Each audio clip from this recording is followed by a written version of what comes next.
We are live in the Asia Tech Podcast studio. My name is Graham Brown, joined by Alan Schmoll, the founder and CEO of Zave. Alan, welcome. Thank you. Great to have you here. Pleasure to be here. No, it's great to have you here. We're going to talk about Zave. We're going to talk about your journey as well, getting to Zave, how you got there, the problem that you're solving. You are, by your own definition, a financier. Is that right? You come from the world of banking, and now you're in engineering and business services. So there's an interesting journey there. It's confusing. To most people. I appreciate that. So my background through education, at least, is engineering and commerce. So I did the double degree, electrical electronic engineering, a fair bit of computer science, certainly back then in engineering, and more so now in the computer science department. And the idea was I would do a Bachelor of Commerce, so I'd have the option to then move into management at an engineering company one day, which sort of seemed to make financial sense. And then I decided to go and pursue the world of Wall Street sales and trading. And you were I was just sort of attracted, well, on a trading floor at a bank, so not at an open outcry exchange. Right. And it just back then, I think things have changed a lot. 15 years ago, banking was sexy, technology was a little bit funky and clunky.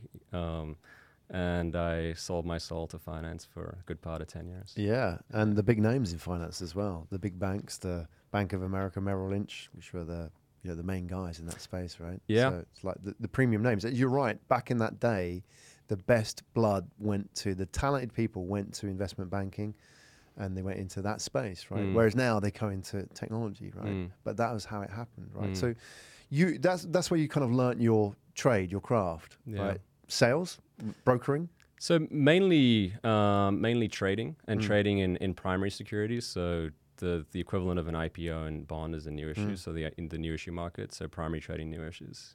That was the most part of what I did, and a little bit of origination of those securities as well. But the reason that it was a sort of a soft landing out of a commerce engineering degree is fixed income, I think, more than equities, is quite mathematical. Right. So it is, the engineering skills are not completely lost.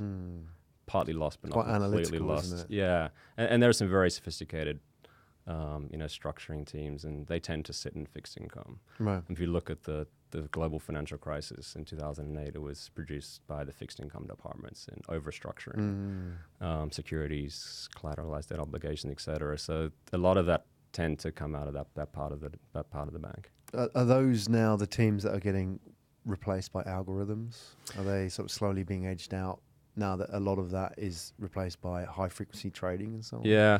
So I think the short answer is yes. And there are some areas that are going faster than others, but they're all slowly going. Yeah. And I think, like many industries, and I'm sure we'll get to corporate service at some point, there's going to be this this existence of man and machine, and sort of getting that to fit well together. And in fixed income, it's the trading is going to be done electronically. The work of salespeople is really just going to be relationship connecting, making sure that people have what they need, but execution is going to be entirely electronic. Well, you brought it up. Let's go there. Corporate services. I mean, Zave, let's talk about that. And we have your pitch deck here, so we'll flash it up on the screen. If you're listening on audio, we'll also sort of talk through. We're not going to do all the slides on the pitch deck. We'll pick out the key points here. Excellent. And I always like to start, and I'm glad you've sort of put this in your main slide, with the problem. Yeah. Right. So we can go to slide 2. You've actually got it in here. Yeah. So you've got it within the vision and the mission. And I think it's so important that when you're storytelling about your company, is to start with, what is the problem? Yeah. First, rather than, what do we do? Yeah. So what is the problem? Yeah. Corporate services. So the problem is actually twofold, and there are issues on the part of the company, the startup, the SME, the fund that's consuming corporate services. And there are issues with the corporate services firms themselves in terms of how they execute their roles and their duties with those clients. The client side is one of transparency and access to data. It's also one of time, use of time, allocation of time. And my experience, and this is not my first startup and a previous startup, is we were just spending far too much time on routine corporate services that we felt could be done a little bit better through technology. So it's providing a better experience to startups, SMEs, funds. It's allowing them to spend more time, as the vision and the mission kind of lays out, building businesses, making it easier than ever to build businesses, grow businesses, flourish, doing what they love. And I don't think any entrepreneur will tell you they went into the space to work in corporate services and work on corporate services tasks. So those are sort of that's the core problem set that we're solving for the companies themselves. And then the other piece we're solving for is the actual corporate services firms themselves in terms of how they allocate resources. And we felt that they are also very inefficient, and they're spending. Let's put it into context. What a corporate services firm is for most people that they understand is the company and corporation, the ones that do the fiduciary responsibilities of the company, the governance, and you can go online and get this stuff, right? And they'll give you a package. Those are the kind of guys we're talking about, or is something the people who sit on top of that offer all the other kind of extra services? Yeah, so it's a corporate services provider. So the broad umbrella is corporate services. Then the actual products beneath that are company and corporations, corporate secretarial, and corporate secretarial governance and requirements change jurisdiction to jurisdiction. Hong Kong and Singapore actually have very, very high standards, and hence there's a huge industry around that. Australia, the UK, a lot more relaxed. In fact, we recently incorporated an entity down in Australia. I mistyped the name of the parent company holding that entity, and it completely got through KYC. Right, wow. And I've changed it, so everything's fine if there's any Australian regulators on the line. And in the US, there's no concept of all of CorpSec. So there's not. So it's a common law. It's an English thing. It's a Commonwealth thing. So it's corporate governance is each to their own in the States. Right. Whereas in Hong Kong and Singapore, a lot of it's done by lawyers, though, isn't it? Like licensing, and so you have to apply for a license in a state, for example, with a business. So a lawyer would come in, and that would be phenomenally expensive. Yeah. So to incorporate, you'd hire a lawyer, and then you kind of bring lawyers in when you're actually doing something interesting, like issuing shares, stock option plans, issuing convertible notes, whatever it is. But your routine, adding directors, removing directors. Changing the industry codes, changing the name of the company, that stuff you just do yourself. Yeah. Or you don't do it. Like you can add directors in the US without actually passing a resolution. It's really up to each company in terms of the standard of governance that they self-regulate themselves, whereas in other parts of the world, in Hong Kong and Singapore, the extreme. And for obvious reasons, given, low tax environment and easy to do business, and it attracts certain types of companies. But it has a benefit as well. The fact that it is strict means that Singapore is seen as a destination to incorporate your company, because it carries with it a kudos, doesn't it? It carries with it like the credibility. There's a lot of Southeast Asian companies who have their Singco, their top level company here in Singapore for investor purposes, right? Yeah. Investors feel safe that the parent company or the main company or the IP holder is here in Singapore. Yeah. Either they're a Vietnamese company or an Indonesian company, for example. I think you're right. It's a gold standard of where you have valuable assets sitting and incorporating and protected by a legal regime that it's been around for a while. So, I mean, I think a lot of people now refer to Singapore as the Delaware of Asia, and I think that's right. And Hong Kong is the Delaware of Greater China. Right. Okay. I mean, and you just look at the numbers. Yeah, absolutely. And you've probably heard these numbers a bunch of times from other providers, but it's the numbers of companies being incorporated in Hong Kong and Singapore off the charts in terms of just a ratio to the population here, for many reasons, and the ones that you've outlined are very relevant. Which presents a challenge, which is that there's a lot of paperwork and a lot of processes now. So let's look at that. We've looked at what the problem was, compound that with the numbers. Yeah. And now let's have a look at the solution. Yeah. So if we can jump back into the pitch deck. Yeah.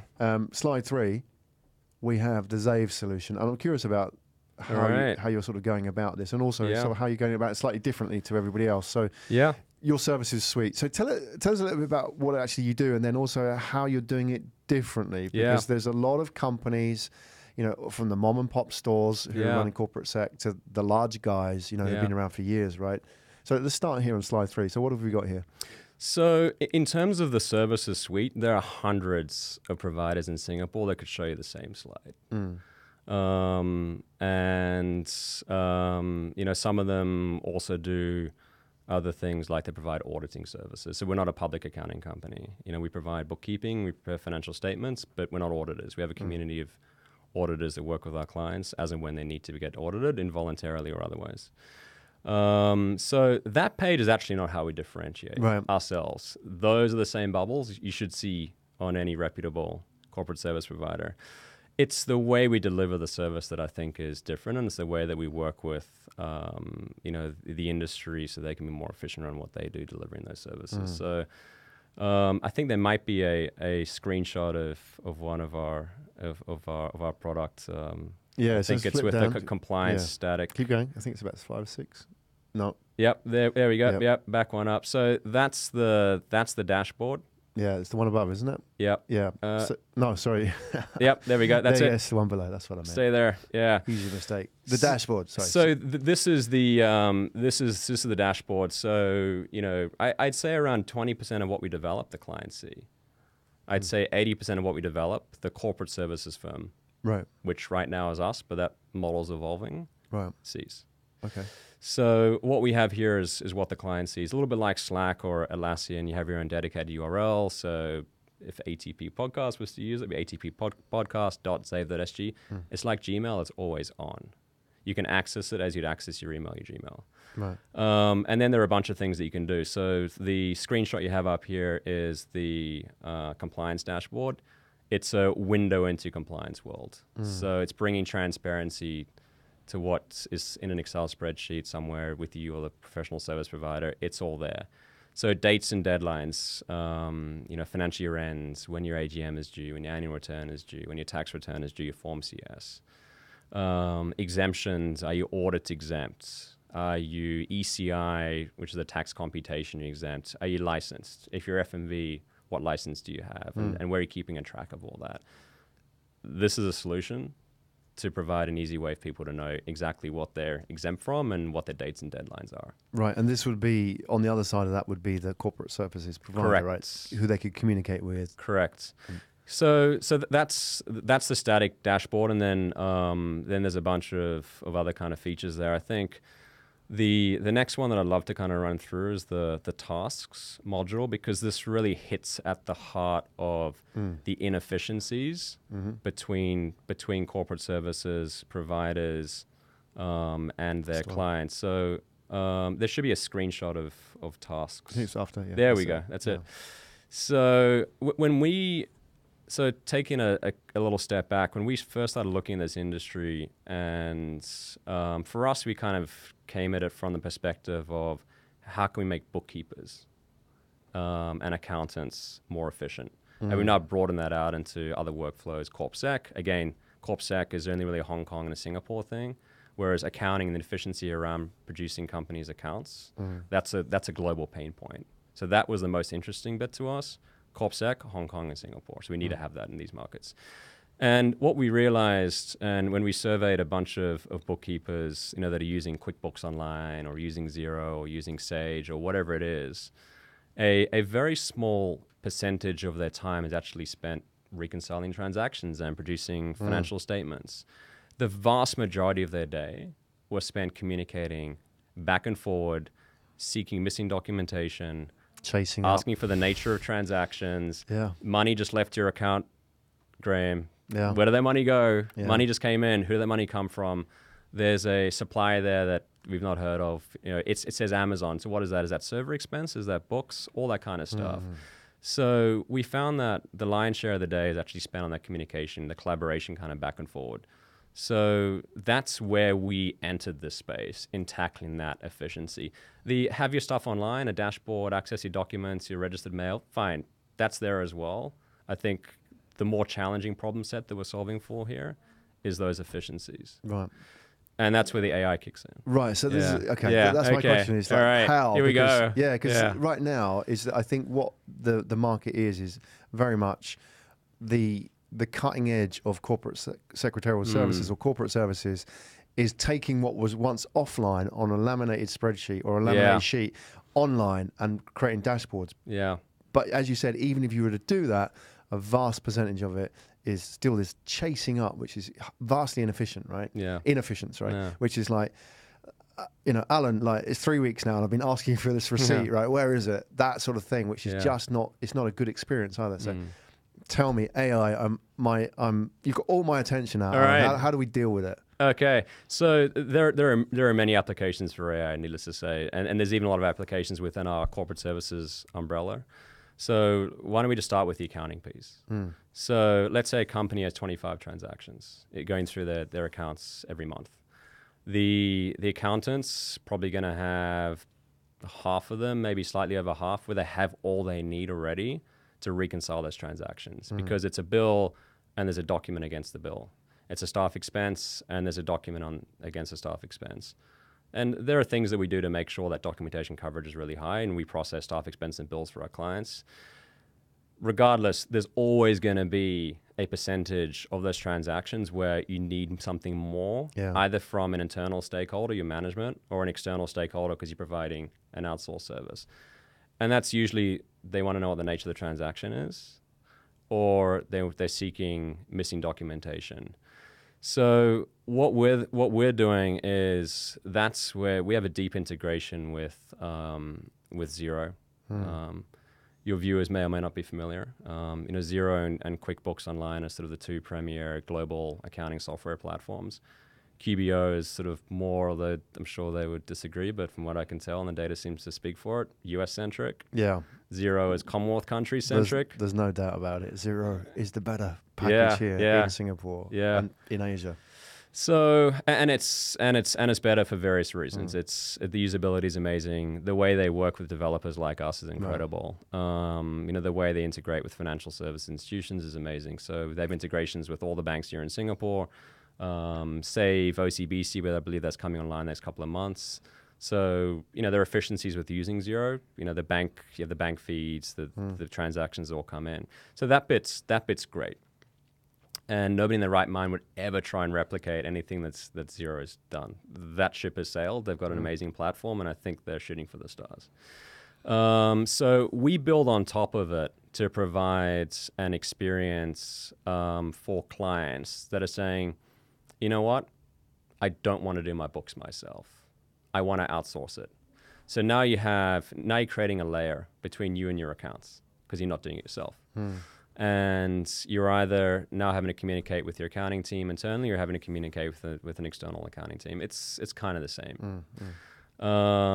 And what we're doing is, so getting back to those transactions, so the 25, let's say there's 10 that are left over where they need more information from the client. So what we're doing is we're extracting that structured data from Xero. From its unreconciled transactions. So the date of the transaction, the currency, the description on it, if there is a description, the amount, whatever it is. We're then wrapping that in natural language and then producing those questions back to the client in a close to automated fashion. As a bot? As a bot. Yeah. So basically the system looks at the transaction, tries to figure out what needs to be done in order for the accountant to complete that, and goes and suggests a question to the accountants. So the accountant's still there as a gatekeeper, which is an important. Right.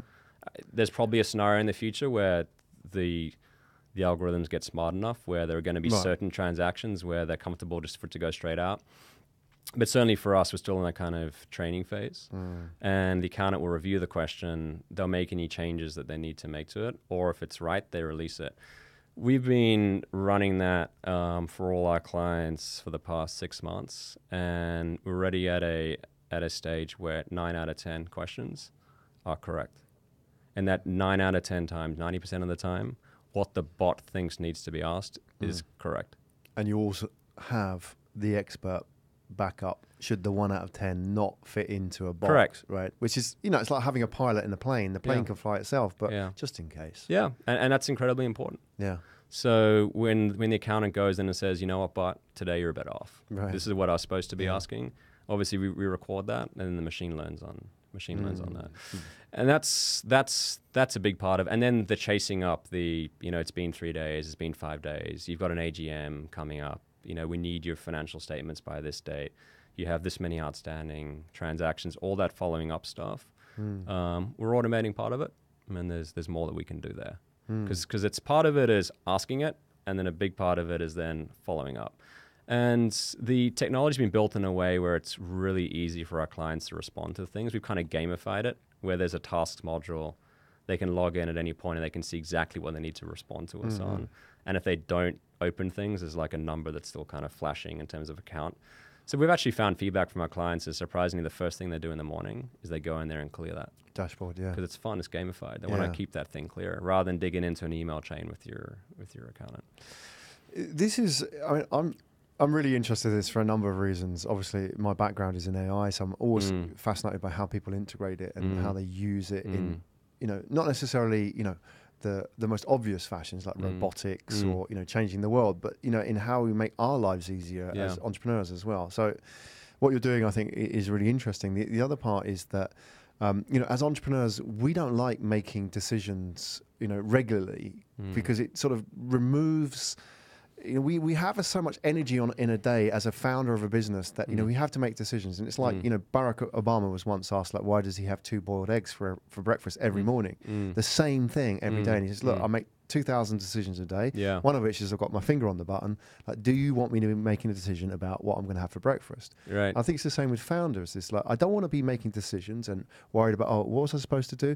And when was I supposed to send that? And how do I follow that thing up? So if I can go into a dashboard, and the dashboard tells me, Graham, this, do it now. And I click, okay, fine. I can just remove decision making from that process, and it makes it a lot smoother. So I welcome that personally. That's a pain point that I have in business. You do so many decisions on a daily basis. Some of them are very, very important. These are core business decisions. Everything else, you can kind of do the heavy lifting, get the automating done. And I've also faced, and I'll share this with you, is that in another business that I have, we set up with a service provider, and they very well sort of, automated online, et cetera, all that process was very nice with the setup. However, when it came to reconciling the accounts, the accountant was on holiday. And, if you give me a bot, I'm sure your bot doesn't take a holiday, right? And I think that's the problem, is that you can create a nice front end on all of this. Like, we're taking corporate sec online, easy to set up. But the real experience comes down to, like you said, so much of it is just taken up with this following up and chasing up. And that really is what corporate secretarial is for most companies, right? Just kind of that two-way communication. So I faced a real pain point, a frustration. I'm sure a lot of I think we've all got our stories. There's a reason why I went into the space. Yeah, there you go. Yeah. So totally, I think, if somebody just kind of automates that, rather than says, let's make this sexy, let's make this work really well, that for me is like what's needed. Yeah, so same page. There you go. So I'm doing the selling for you here. But I think totally we need it. You're and there are things we're doing around other workflows, around capturing clients' requirements, around anything they want, adding directors, automating the capture of information we need to do things like that. So, over time, you just sort of go down the list. You start with the ones that are the larger pain point and the larger time sink. And I think it's accounting, and there's a global application for it. But yeah, this applies into other services too, the CorpSec services as well. So it's a place for you into your tasks module. You can manage all of your corporate services, be it accounting, be it tax, be it CorpSec. You've got the comfort there's a human at the other end of it, but you've got the comfort knowing that they are heavily technology assisted, which means that they're running really efficiently. And it means that the quality of service is going to be much higher. The responsiveness is going to be much higher. So we have an SLA in place with our clients. No message does not get responded to longer than 24 hours. And that's running at a 99 plus. And we can track it because the messaging is on our environment, and we know that.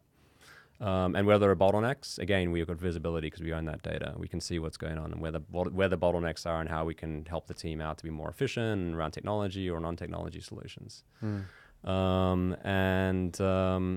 It just becomes incredibly powerful. I mean, we have a chat app as well, so clients can, whip up a chat, and if they want to speak to us real time, they can too. We find clients are like, there's not a lot they need like real time. Most of it's, if you can get back to me in 24 hours, that's already right up there. It's just been dealt with. Yeah. They don't want to be chasing up the chase up, right? That's the bit that bothers clients, right? Yeah, and they know that on our side, any request, so much like we can raise tasks for clients, they can raise tasks for us. So they can see not only what they need to respond, they also know what we're responding on, and they can see how long it's sitting there. And right now, it's not sitting there for longer than 24 hours before they get a response back. And they can see when it's done, archived, and it's done. Excellent. Yeah. Good. Well, let me ask you then 2 questions. Yeah. Firstly, I want to know about the journey of Zave. Like, how long you've been around, like what your plans are for, growth as well. Are you raising funds, and also are you hiring? Yeah. I kind of want to know the answer to some of these questions, but to share it with the viewers and the listeners as well. The first part about how long you've been around. When did you incorporate? So the company's been around for 18 months. Yeah, based here in Singapore. Based here in Singapore. Okay. Yeah. So you're not a new team per se. You've got you've been around for a while operationally. Yeah. So you're in the market. You have clients. Yeah. Making money. Yeah. So you're not a complete startup. Yeah. You have your revenue streams in place. Size wise, how many people in the team? So in Singapore we have 15 people, and in Hong Kong we have 2. Right. In Melbourne we have 2. We've just opened Melbourne and Hong Kong this month. Are they sales offices, or are they so we put on the ground the minimum required to be compliant in those markets. So for Hong Kong, it's a company secretary. Right, for Australia, it's a Cert 4 BAS filing. Basically, somebody can do what's needed to be compliant in Australia. The shared services, if you will, the nerve center, the engineering teams, the digital marketing teams, the analog marketing teams, client success, that all sits here in Singapore. Right. At least at the stage that we're at. We'll start to push more bodies down there, but for the time being, it's the shared services set up here in Singapore. Okay, so you're 15 here in Singapore, 15 just under here in Singapore. 20 globally. Yeah. And from here on in, are you raising funds? So we're in the process of closing another round. So we've taken VC funding at seed at inception last year from East Ventures. We're now doing another round where current and new venture capital is joining us on this journey. Right. So you're good for funding. So we're good. Right. Yeah. So it doesn't stop though. The next round will be coming as soon as you've done. Yeah. It's a sales process. Just as you close one client, you got to get the next out there one again. Yeah. All right. So the main focus now, I guess, is about getting the right people through the door, the talent. Yeah. So tell us a little bit about your hiring. Yeah. Are you hiring like for specific hard skills, or is there certain mindsets and certain geographies as well? So it's a really good question, because I really feel that, and a lot of people ask, what's the hardest thing about a startup? And I think it's HR and personnel, and it's getting the right talent. It's motivating and retaining that talent, and it's incredibly hard. And we spend a lot of time thinking about it, and we don't get everything right, but we try our best. And I think with us and some of the newer breed corporate services providers out there, we have this unique challenge in that it's not a pure engineering firm. It is also a corporate services firm. So there are people with a wide range of experiences, skills, expectations for a company culture, expectations in terms of what they want to get out of their roles. And the mindset's different. The mindset at a Google and the mindset at a KPMG, it's different. So we're bringing those two worlds together, and we've been very sensitive around making sure that goes well. I think we've done a good job at it. It's not been 100% perfect, but I think we've done we've done an okay job at it. Yeah. In terms of hiring, so engineering, we continually build it out. So I call myself a half-out engineer. I still mess around and code on the weekends, but nobody in the right mind will put me near a production environment, which is probably quite smart. But I think you probably have enough to be able to sit with an engineer and speak to them, right? That's the key, isn't it? Yeah. So I'm product manager here. So I tech specs, user specs, database schema, workflow charts, flowcharts, all that stuff. Running sprints, I do all of that, and I think that's going to be the case for the next sort of 12 to 18 months, and I enjoy it. So it's fun. Engineering team, we continue to build that out. Looks like we actually picked up somebody quite interesting at your career fair. Yes. Thank you so much for that. Job done. We've come across a rock star. Right, engineer? Engineer. good.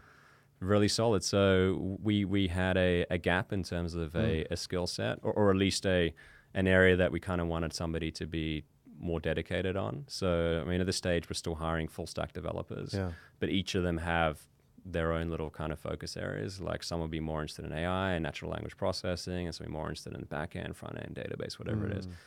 There was a gap where we feel we could have more kind of focus engineering around that problem set, and we looks like we're picking somebody up. Right, and it's going to be an ongoing process, isn't it? Yeah. You're always in the game for recruiting talent, just as we are. Any startup founder is always hiring. Yeah. So from here on, what are you looking for? Is it more engineers, or is it other kind of skills that you want as well? So for us, it's in every vertical.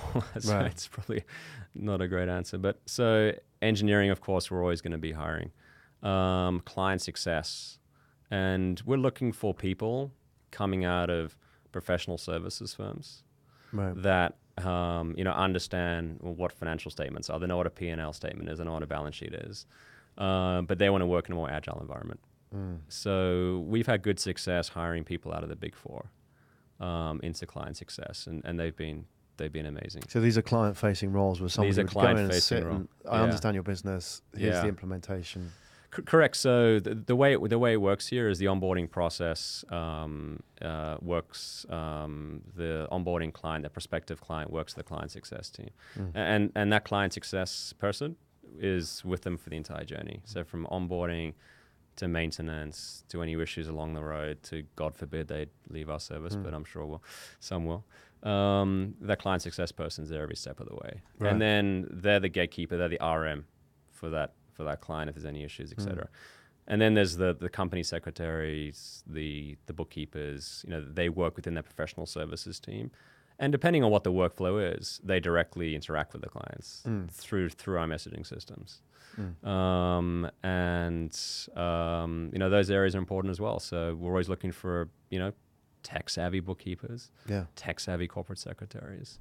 Client success, and then more broadly, sort of middle management. As we start to grow, we have a C-suite, and now there's no middle layer, and then there's the team below that. So putting in middle management. So actually, we've got budget to actually hire some pretty strong people that would come in at middle management right now.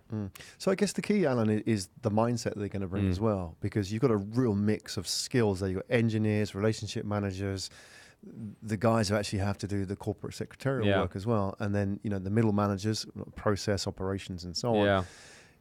Mindset wise, do you have a specific thing or attitude that you look for? Because I guess now you have a choice about the kind of people you want to involve in your company, and you're small enough that you can really, those early people are really going to shape the culture, aren't they?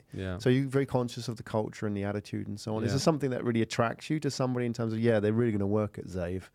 Do they bring something to the table which isn't necessarily on the CV? Yeah, so for us, it's less about, it's a bit cliche, and Google and Facebook famously now say you don't need to have gone to Stanford and other universities to get a job at Google, and we agree with that. So it's less about what's on the CV, it's the mindset, and for us, it's the curiosity. So, and you pick up on that straight away. Is this person curious? Because we don't have the answers, right? And I'm pretty sure they don't have the answers either. So what's on the CV is nice, and there's a certain level of education that's helpful, and we look for that. But, is this person just naturally really, really curious? And you pick up on it straight away. I'm pretty sure naturally you're curious about AI. I picked up on that straight away. I'm also pretty sure you're not the best AI person in the world, But the fact that you're curious, that's what's more important. Why? To us. Because every single day, we need to be testing our assumptions on everything that we're doing. So we want people to come in and continually test our processes. I want people to come in and test the assumptions that I make around everything that we do. And if the person is not naturally curious around doing things better and being more efficient in the way you service clients or whatever it is, if they don't have that mindset, we're not the place for them. They should go and work at a Bank of America Merrill Lynch where they'll get told what to do. Yeah. You don't have to be. Curiosity is actually probably a bad thing, right? No, the compliance team would rather you're not curious. Curiosity brought on the financial crisis. Exactly. Killed the financial cat. Yeah, killed the fun. What do you I guess what I want to sort of put out is for those that are listening and watching that are curious and would like to be part of the team, and I think it comes down to 90% of it is going to be you. Like, I always say to people interested in working in startups is join the startup because of the founder. That is the most important thing. The mission, the product are really secondary to that, because that founder will become your mentor. You're going to work with that person. You're going to probably sit with them in some cases, for longer hours than you will with your wife or your husband, right? So, you have to have a good relationship. But ultimately, what they're doing and what they're trying to achieve in their lives will have a big impact on you. And, you can go and work in a startup. You don't have to start your own startup, but you can work in that dynamic environment and work, almost like be an apprentice under that CEO or that founder and learn so many things about the startup world. And then, in future, you can go and start your own business and so on. So just in terms of that, coming back to the curiosity that you talked about, how does somebody know that they're curious? I mean, because, I might say I'm curious, but I need to have sort of evidence of it when I sit with you and say, I want to work with Zave. I want to come change the world or whatever it is that your mission is, right? How do I know? What would be signs of that for you as well, that I'm a curious person? Is it I went to this university or I did these subjects at school, or what sort of, for you is like that sort of checkbox? Yes, that person is curious. That's curious, yeah. So, I think there are some, very concrete indicators, and some it's just a little bit softer. But the concrete indicators for us will be, how do they spend their spare time? Are they just coming home and going to bed, or are they doing things on the side? Have they got their little pet projects? That's probably the easiest way to demonstrate that you're a naturally curious person.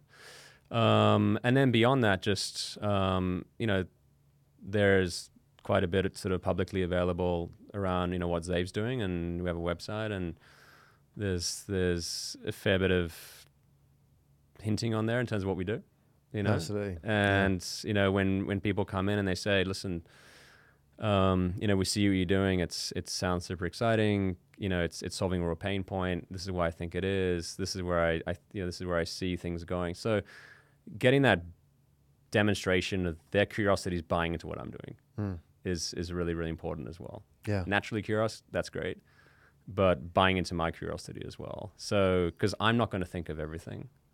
Every great invention in corporate services going forward is not going to come out of Zave. It's not going to come out of me for sure. Hopefully, most of it comes out of Zave. I think hopefully most of it comes out of Zave. But we want people to be helping us with that. Yeah, I think, Alan, you've identified two really important questions there, which are so important at the interview process. That whole sort of engagement process. Firstly, that one about what do you know about us? Because I'm surprised even people with great CVs can rock up to an interview, sit with you, and they haven't done the research because they're just doing the rounds. It's a non-starter. Don't waste our time. Painful. Here. So that's the first one. But that second one about the pet projects. One of the questions I ask to people who come for interview is, what have you done outside of school or work where you've been told to do something? And again, people like, it could be the Stanford people, great CVs, they struggle. It's like, I haven't done anything in my life. I've just been told.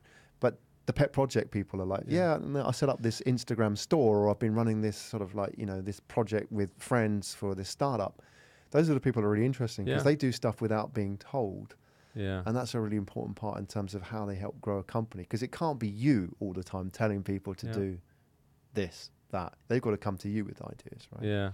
Yeah, and you do find people that are naturally curious at some of these large organizations, and it's harder to kind of do that because a lot of it is dictated to you. But yeah, I mean, we interview people from large organizations. They come to us, say, I was at a KPMG, but I did this extra thing. I was part of a review panel for, I worked with charities, or, I built something that was not there before, or I helped the engineering team develop, whatever it is. So the pet projects can also be within those large concrete cold organizations. They do go on.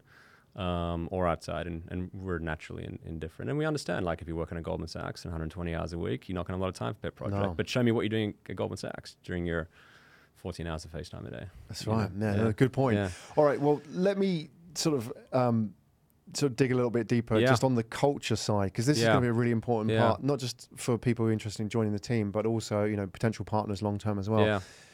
Because we can't see it. Obviously, we sat with you, Alan. We've got an insight into the man and the company as well. But as a culture as Zave, what do you like? Yeah. You know, are you like the funky Google ball pit, the slide, or, you know, like, you know, you have, how do you run your business? Is it, you know, I'm always curious because everybody has a different answer. Yeah. You know, I always think it comes down to people seek out work and places to work with because of the people, you know, and not necessarily the free beer and the slide, right? But also meaningful work.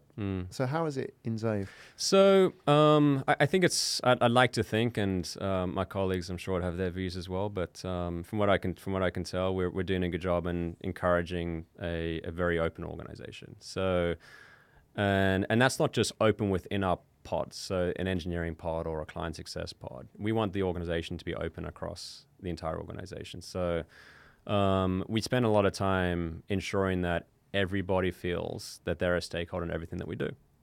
You know, that's from the accountants suggesting the way that they can be more efficient and how that then feeds back into product and engineering.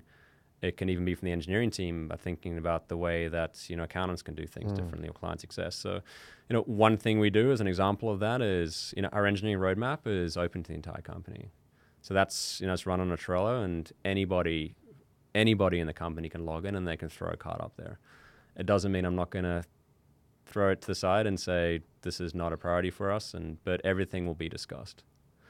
So, you know, running an incredibly open culture, I think, is really important. You know, the open door policy, sure, I think even large companies, I think, will tell you they have that, but, you know, we really do, you know, day to day. And then I think, you know, just more broadly, the atmosphere in the company, I wouldn't say it's as casual as a consumer facing, you know, marketplace for, I don't know, dinky cars. Right. Skateboards. I wouldn't say it's as casual as that. It's not as buttoned down as a JP Morgan or KPMG. I think it's closer to the dinky cars than it is to that. Right. But at the end of the day, you know, we're an ACRA-regulated institution. So, you know, we are providing regulated services to people that are doing really important things. So, you know, we need to make sure that our processes are squared away. So there are processes in place. It's not like there's no process and it's casual. So, but, you know, I think we do a good job in kind of getting that balance right. Absolutely. That, you know, it is an open place to work. You know, we appreciate everyone's feedback. You know, sharing information, that's important. Sharing of company compliant companies' data across the organization, well, absolutely not. You know, that needs to be petitioned. That needs to be very cleanly kind of locked down. And getting that balance right is an ongoing task, and I think we do reasonably well at it. Good. Alan Schmoll, everybody, founder and CEO of Zave. It's been a real pleasure sitting with you today, Alan. Enjoyed our chat. Well, you know, what you're doing, I can see applications even for companies like ours, as small as ours, straight off the bat, you know, in terms of the benefit. And, you know, so I would love to sort of follow your story and how Zave's going to grow over the next sort of 12, 24 months, because I think you've alluded to it already in our conversation. It's right now you're solving your own problem, if you like. You're building that platform to solve a corporate services provider's problem, and that happens to be you right now. But if you can solve your problem, you can also solve other people's problems with that platform, right? You could take that on a wider basis, and that becomes really interesting, right? Because then your sort of role evolves with that to this platform. So that'd be exciting. Yeah. So I watch with interest how that's going to go, as well as your growth as well. I mean, you've obviously grown very well over the last 18 months, and more of the same, hopefully. Thank you. You know, new markets as well. So thank you for coming and sharing your story today with us, Alan. Been a real privilege. Thank you. It's been a pleasure to be on. I enjoy the conversation. Excellent. And lastly, before you sign off, what is the best way for people to reach out to you? What's the best channel? Just email me. Excellent. So first name, ALAN @zave.sg. Send me an email. I'm on LinkedIn. That works too. We'll put it all in the show notes. Great. Alan Schmoll, everybody. Thank you very much. Thanks so much, Graham. Thanks, team.